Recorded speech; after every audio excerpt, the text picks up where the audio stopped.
ঘরের এর মাথা থেকে ও মাথা হুইল চেয়ারে চালাচ্ছেন আমির। দু বারান্দা পরপর উঁকিঝুঁকি মারছেন। এই বুঝি মেয়েটা এলো। কখনো ঘড়ির দিকে তো কখনো খোলা সদর দরজার দিকে তাকাচ্ছেন। 6 ঘন্টা গড়িয়ে সাথে পড়ল সে যদি। ফেরার নাম নেই। হোসেনের সাথে দেখা করতে গিয়েছে, ভালো কথা, কিন্তু এত সময় কি করছে ও? গেল তো বাজারে, এসে তো রান্না করবে, বিকেল পড়তে যাবে। সেসব রেখে হাসপাতালে কি করছে? ওর বাবার বাসায় একা এতটা সময়?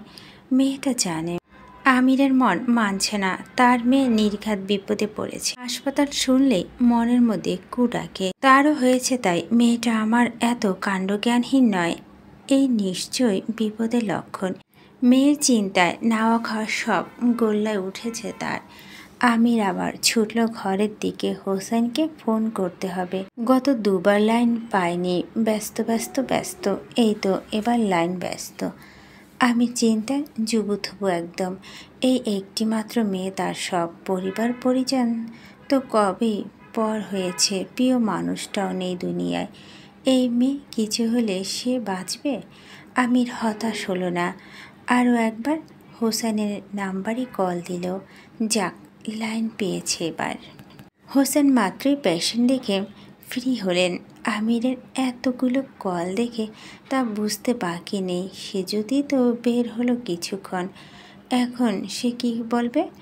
এই বাবা অতিরিক্ত ভালোবাসা তার ভালো লাগে, কিন্তু মাঝে মাঝে বিপদও পড়তে হয় তাকে। এই যেমন এখন পড়ল। হোসেন ফোন রিসিভ করতে আমির ফটফটে পাখির মতো বলল, হ্যালো হোসেন, সে যদি কোথায় রে? ও কি এখনও তোর কাছে? হোসেন গলাটা পরিষ্কার করে জবাব দিল, ও তো অনেকক্ষণ আগে বেরিয়ে গেল। পৌঁছায়নি? বেরিয়েছে। কই না, এখনও আসেনি তো। চিন্তা করিস না এত, এসে যাবে। ও তো আর বাচ্চা সে যদি নেই, তাই না? আচ্ছা ঠিক আছে, রাখছি। হোসেন চিন্তা করতে মানা করলেন, কিন্তু বাবার মন কি আর মানে? আমির আগের মতোই শান্ত হয়ে ডুব দিলেন চিন্তায়। চোখের কোণায় চিকচিক করে উঠল। নিজেকে আজ অসহায় লাগছে। এতটা অসহায় মনে হচ্ছে কপাল চাপড়ে কাঁদি। আজ পঙ্গু না হলে এভাবে হাত গুটিয়ে ঘরে বসে থাকতে হতো না। মেয়েটাও এত খাটুনির প্রয়োজন পড়তো না তখন। পাহীন জীবন অনেকটা মরার মতো মনে হচ্ছে এখন। এরকম বাবার বেঁচে থাকা লাভ কি, যে নিজের মেয়ের বিপদে একটু সাহায্য করতে পারল না?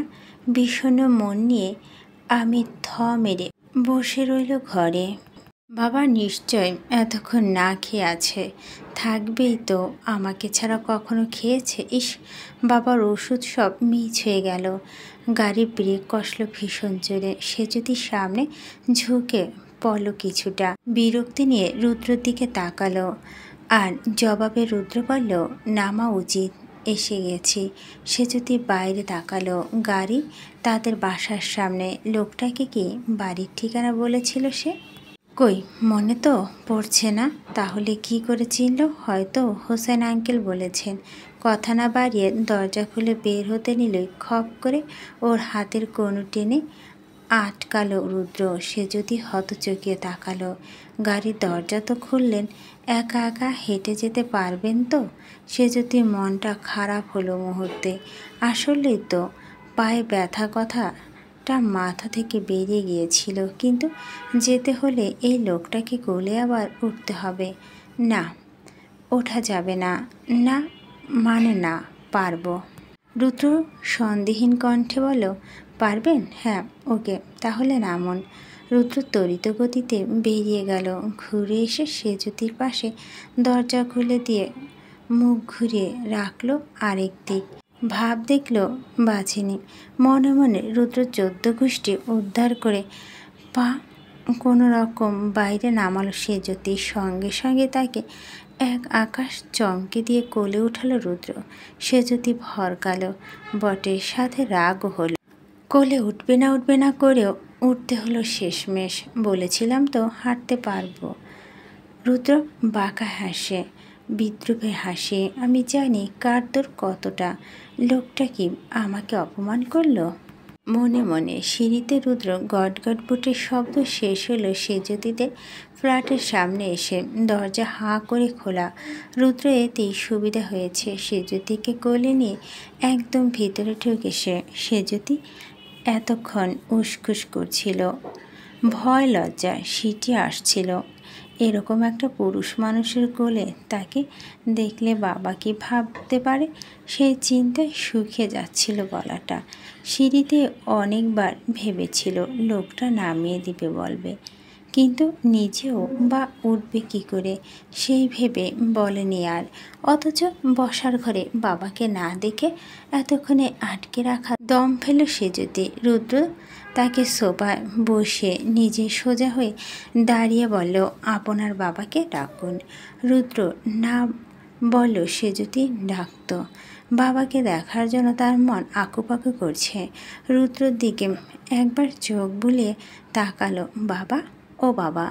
সেজুতি এতক্ষণে কণ্ঠস্বর সাথে ওই ডাকের কোনো মিল পেল না। রুদ্র এতটা আদরি আহ্লাদি গলায় এমন খেরে মেয়ে হয় বুঝি, অথচ হাসপাতালে কি ঝাঁজ ছিল গলায়, কি যেন বলছিল। আজব মানুষ আপনি। হয়তো রুদ্র তো একটা আজব মানুষই। না হলে অফিসে গাদা গাদা কাজ ফেলে কেউ একটা মেয়ের সাথে আসে, তাকে বাসায় দিয়ে যেতে। ওদিকে সেজুতির ডাক শুনে উদ্ভ্রান্তের মতো ছুটে এলো আমির। সেজুতির ফোনে কল করতে করতে হাঁপিয়ে উঠছিল সে তো আর জানে না মেয়েটা ফোন সাইলেন্ট করে বালিশের নিচে রেখে গিয়েছে। আমিরের বসার আগেই চোখ গেল লম্বা চড়া রুদ্রর দিকে। চিনতে পারল না। ভুরু কুচকে পরক্ষণে মেয়ের দিকে তাকাতে আটকে উঠলে একেবারে। মেয়ের মাথায় ইয়া বড় ব্যান্ডেজ, গালেও ব্যান্ডেজ। আমিরের মাথা ঘুরে এলো, বুক কাঁপলো। ঠিক ধরেছিল মেয়ে একটা বিপদ হয়েছে, না হলে তার মেয়ে কি না এমন করবে এ তাকে মেরে ধরেও কেউ বিশ্বাস করাতে পারবে না। এ কি, তোর মাথা ব্যান্ডেজ কেন? কি হয়েছে তোর? ঠিক আছিস? আমি ঠিক জানতাম তোর কিছু একটা হয়েছে। দেখলি তো এত ছটফট করিস সারাদিন। উফ, বলছিলাম সাবধানে থাকতে। আমি ঝরঝরিয়ে কেঁদে ফেলল। রুদ্র এক ধ্যানে চেয়ে থাকলো ওনার দিকে। তার ভেতরটা পুড়ছে খুব। কিছু একটাই অভাব বোধ হচ্ছে ভীষণ। কিসের? বাবার এমন আদরের। সে যদি বেদি ব্যস্ত হয়ে বলল, বাবা কিচ্ছু হয়নি আমার, একটা ইটের সাথে হোঁচট খেয়ে পড়ে গেছিলাম আর তাতেই অল্প কেটে গিয়েছে। সেজন্যই না আঙ্কেলের কাছে গেলাম, উনি ব্যান্ডেজ করে দিলেন, ব্যথার ওষুধও দিয়েছেন, বলেছেন এত চিন্তা কিছু নেই। তুমি না বলো তোমার ওষুধ খেতে ভালো লাগে না, এবার থেকে বাপ মেয়ে মিলে একসাথে ওষুধ খাবো কেমন? আমি ঠান্ডা হলেন বোধ হয়। সাদা গজে ওপর থেকে ভিতরে ক্ষতটা ঠিক ধরতে পারেনি। সেখানে হাত বোলালেন, নরম কণ্ঠে বলেন, অনেক ব্যথা পেয়েছিলি? সেজুতির বাবা হাতটা মুঠোয় নিয়ে বলল, কি যে বলো না, এইটুকু চোটে কেউ ব্যথা পায়? আমি তো ব্যান্ডেজ করাতেই চাইনি। তুমি তো আঙ্কেলকে চেনো, ধরে বেঁধে ঠিক করিয়ে ছাড়লেন। শুধু ওই যে হোঁচট খেলাম তাই পায়ে ব্যথা করছে খানিকটা। একটা পেন কিলার নিলে তড়াক করে লাফাবো আবার। দেখো এই, আপনি মিথ্যা কেন বলছেন? কেন লুকাচ্ছেন সবটা? সত্যটা বলুন। সেজুতির দিকে এতক্ষণ নাক মুখ কুচকে চেয়েছিল রুদ্র। কি গুছিয়ে মিথ্যে বলে মেয়েটা। শেষ অবধি আর নিতে পারল না। সেজুতির চোখ কপালে উঠে গিয়েছে। আমির ঘাড় ঘুরিয়ে পেছনে রুদ্রের দিকে তাকালো। তখন একে নিয়ে মাথা ঘামায়নি। মেয়ের চিন্তা এতক্ষণ খেয়াল পড়লে ভুরু কুচকে বলে, আপনি কিসে সত্য কথা বলছেন? বাবার পিছন থেকে সেজুতি ক্রমাগত হাত জোর করছে রুদ্রকে, চুপ হতে ইশারা করছে। আরও যত রকম অনুরোধ করা যায় সব করা শেষ তার। অথচ লোকটার মন গড়ল কি? সে তো চেহারা দেখারও উপায় ছাড়েনি। সেজুতির অনুরোধ রাখার প্রয়োজন বোধ করল না রুদ্র। কিছুক্ষণ থেমে বলল, আমি কে সেটা না হয় পরে জানালেন। আগে আসল ব্যাপারটা আপনার শোনা উচিত। আপনার মেয়ে আপনাকে মিথ্যা বলছে। আমির মেয়ের দিকে তাকাতে সে যদি মূর্তি বনে গেল।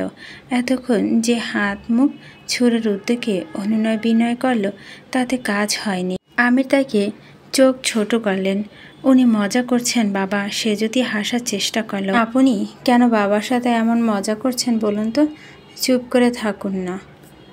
শেষের টুকুন দাঁতে দাঁত চেপে বল রুদ্রর দিকে চেয়ে। রুদ্র অবিশ্বাসের সুরে বলল, মজা করছি? আপনার তাই মনে হচ্ছে? না, আমি করছি। হয়েছে। আমির এবার ধৈর্যের যুক্ত হলেন। কি শুরু করলি? আমাকে একটু সব পরিষ্কার করে বলবি? সে যদি তাড়াহুড়ো করে বলো, না বাবা, পরিষ্কারভাবে আর কিছু বলার নেই, তোমাকে আমি বলে দিয়েছি, আর কিচ্ছু তোমার শুনতে হবে না। আর উনি কে সেটা জিজ্ঞেস করলে না? উনি আমার পরিচিত। না, ঠিক অপরিচিতদের মতো পরিচিত। আমাকে এগিয়ে দিতে এসেছেন। আমি বুঝতে না পেরে বলল, অপরিচিতর মতো পরিচিত?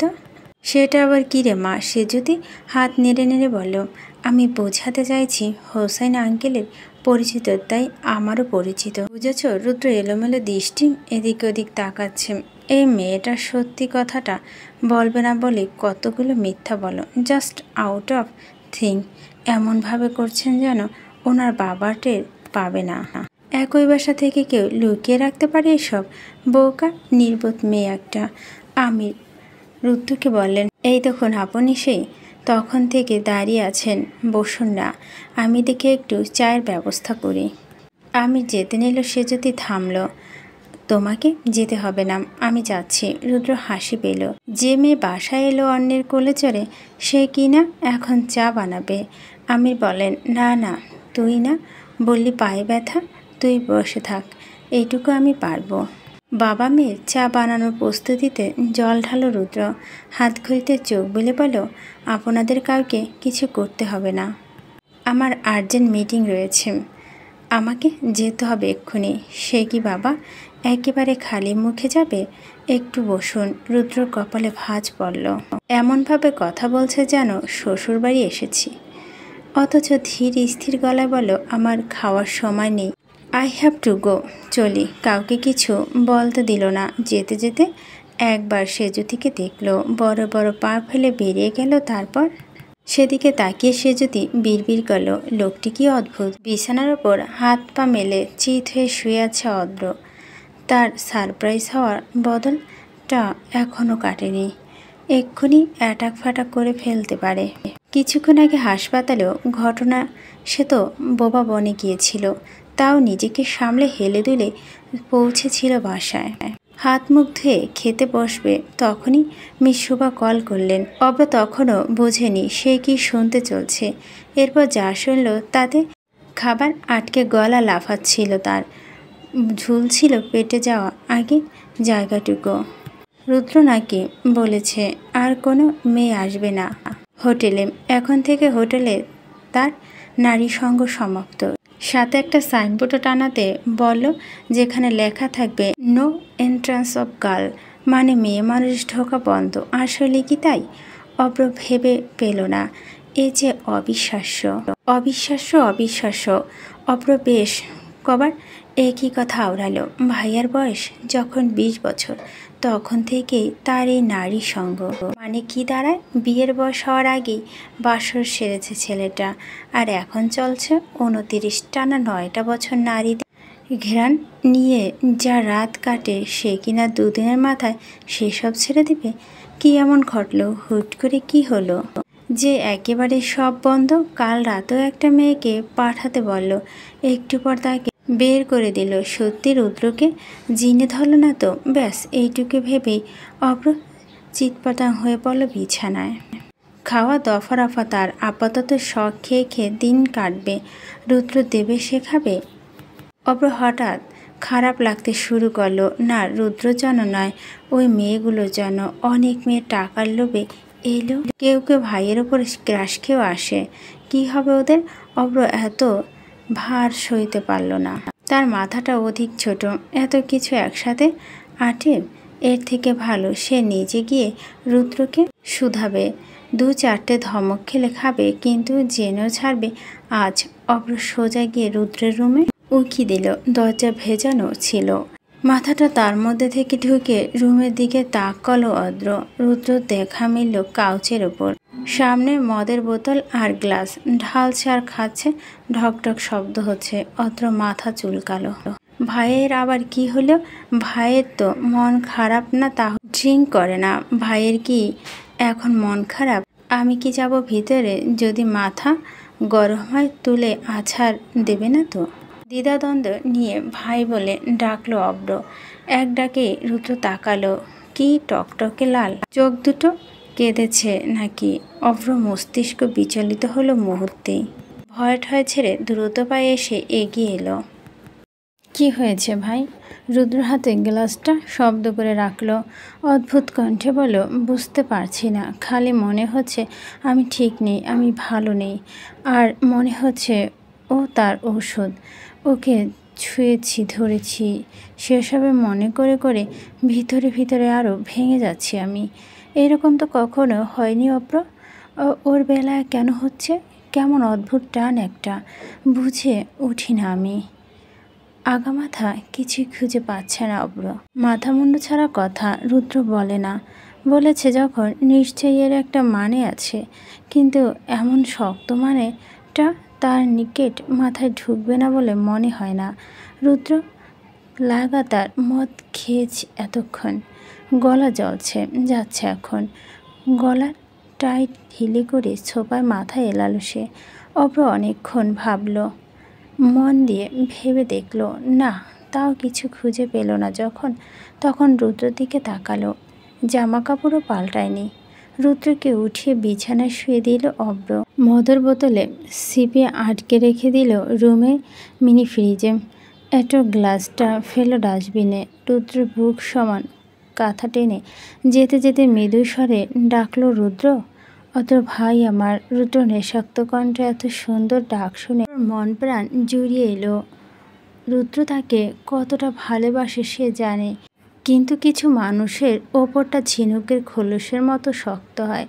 তার ভালোবাসা প্রকাশ করতে পারে না। রুদ্র হচ্ছে অনুরূপ।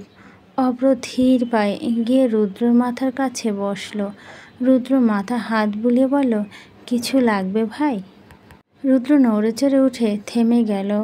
অভ্র ভাবল ঘুমিয়েছে। নিঃশ্বাস ফেলতে না ফেলতে রুদ্র ঘুম ঘুম আওয়াজ বলল, আপনি আর আমার সামনে আসতে পারবেন না। সব রাস্তা আমি বন্ধ করে দিলাম। আপনাকে আমি আর ছোঁব না, কিছুতেই না। আপনাকে ছুলে কেমন ধূপ করে উঠে বুকটা, আজব আজব লাগে। আপনি চাইলে আমার কাছে আর আসতে পারবেন না। সব বন্ধ করে দিয়েছি আজ, সব। মিস সেজুতি। এইটুকু বলে রুদ্র চুপ মেরে গেল। ভেসে এলো ভারী নিঃশ্বাস। কিছুক্ষণ বোকার মতো তাকিয়ে থেকে মাথা চুলকালো অভ্র।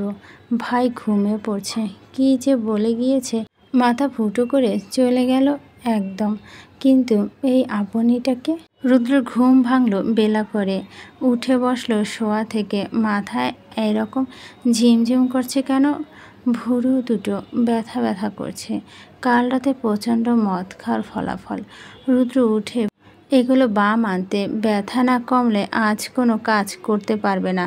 দুদিনে অনেক কাজ জমেছে তার। কতগুলো ফাইল যে ঘেটে ঘুটে দেখাবার। টেবিল ড্রয়ার টানলো রুদ্র। বাম পেল না। এখানে তো থাকে সার্ভেন্ট, তো হাত দেয় না এখানে? পেল কোথায়? রুদ্র খুঁজলো খানিকক্ষণ। তার খোঁজার মানে পুরো ঘরে টনটো আসা। অল্প একটু খুঁজেই হাঁপিয়ে গিয়ে চিল্লিয়ে সার্ভেন্টকে ডাকলো। হঠাৎই চোট আটকালো টেবিলের ওপর রাখা কাগজের মতো কিছুতে। রুদ্র বামের চিন্তা ভাবনা করে উল্টে পাল্টে দেখলো সেটা। শিট, এটা তো মিস।